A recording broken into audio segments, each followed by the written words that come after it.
আমি এই মুহূৰ্তত উপস্থিত আছোঁ দৰঙৰ ঐতিহাসিক পথৰুঘাটৰ বৰগুমাৰপাৰা গাঁৱত। যিখন গাঁৱত যিগৰাকী মৌলানা মৰহুম হাছিমুদ্দিন আহমেদ চাহেব তেখেত আছিলে দিল্লী জুমা মছজিদৰ ইমাম।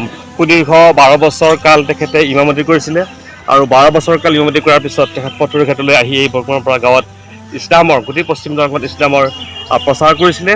আৰু তেখেতৰ যি পবিত্ৰ মাজাৰ শ্বৰীফ, সেই মাজাৰ শ্বৰীফত আজি আমি উপস্থিত আছোঁ মৌলানা মোহাম্মদ ইনজামুল হক মিছবাহি চাহেব আৰু মই বৰগুমাৰপাৰা গাঁৱৰ নিবাসী মোহাম্মদ আজমল হুছেইন চাহেব। আৰু আপোনালোকক আমি এই ভিডিঅ'ৰ জৰিয়তে দেখাব বিচাৰিছোঁ যে এগৰাকী আলিম যিগৰাকী আছিলে হাছিমুদ্দিন চাহেব, আলহাজ মৌলানা হাছিমুদ্দিন চাহেব, তেখেত আমি অসমৰ আজি সুগৌৰৱ কৰিব পাৰোঁ যে অসমে যে তেখেতেই পোনপ্ৰথম আলিম যিয়ে দিল্লী জামা মছজিদত সুদীৰ্ঘ 12 বছৰ কাল ইমামতি কৰিছিল। আৰু তেখেতৰ এই পবিত্ৰ মাজাৰী শ্বৰীফত আমি উপস্থিত আছোঁ। এই মুহূৰ্তত আপোনালোকক আমি ভিডিঅ'ৰ জৰিয়তে দেখাইছোঁ যে আপোনালোকে, মই ভাবোঁ যে অসমৰ বিভিন্ন প্ৰান্তৰ যিসকল ইছলাম ধৰ্মী লোক আছে, দিন দৰদী ৰাইজ আছে, তেওঁলোক আহিব আৰু তেখেতৰ সবিশেষ জানিবলৈ পাব।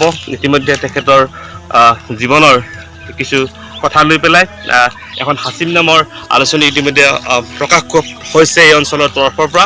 আৰু এই হাছিমৰ জৰিয়তে তেখেতৰ জীৱনৰ যি জীৱনৰাজি কৰ্মৰাজি সেইখিনি কথা ইতিমধ্যে প্ৰকাশ হৈছে।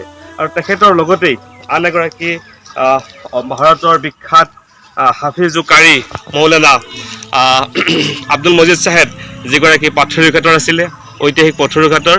তেখেত গোটেই ভাৰতবৰ্ষৰ ভিতৰতে এগৰাকী বিখ্যাত হাফিজ আছিলে। তেখেতৰ মাজাৰ শ্বৰীফটো ইয়াতে আছে। আৰু এই যিগৰাকী মৌলানা হাছিমুদ্দিন আহমেদ চাহেব, তেখেতৰ পত্নী, তেখেতৰ মাজাৰ শ্বৰীফ ইয়াত আছে।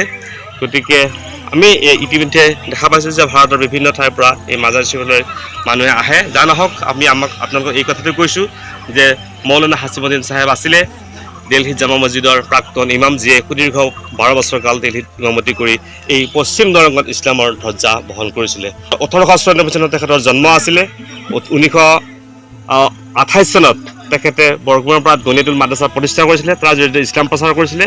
আৰু তেখেতৰ ওফাত হৈছিলে, সেই ওফাত হোৱা তাৰিখটো 1949 চনৰ 20 মে বুধবাৰ। আমি জন্মৰ তাৰিখটো আকৌ শুদ্ধকৈ কৈছোঁ যে জন্ম 1891 চনৰ 28 জানুৱাৰীত হৈছিলে। আৰু ওফাত হৈছিলে 1959 চনৰ 20 মে বুধবাৰ।